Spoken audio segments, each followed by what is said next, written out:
You may have heard the phrase ship of the line before, but where did this phrase come from and what does it mean? Well, to understand that, we need to go back a bit and learn a bit more about naval history. Early naval warfare was crude. The first recorded naval battle was over 3,000 years ago. At the time, archers and soldiers would load up onto boats, sail out, and fight. As time passed, specialized weapons were developed. Everything from rams and spiked boarding ramps to primitive flamethrowers were invented.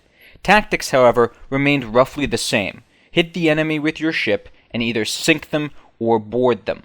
Battles were a swirling, chaotic mess, with individual ships breaking off to fight each other or the few ships around them.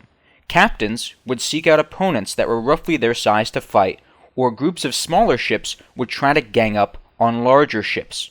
The important thing here is that battles were a series of chaotic smaller fights between ships. This all changed with the cannon though.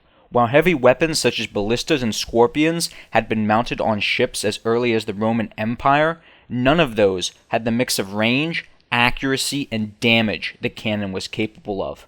As more and more ships began mounting more and more cannons, eventually concentrating them into broadsides, tactics began to change as well.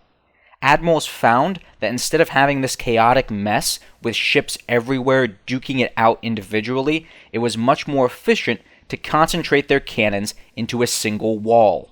Hence, the line was born. Ships now fought side by side so they could concentrate their fire at the enemy.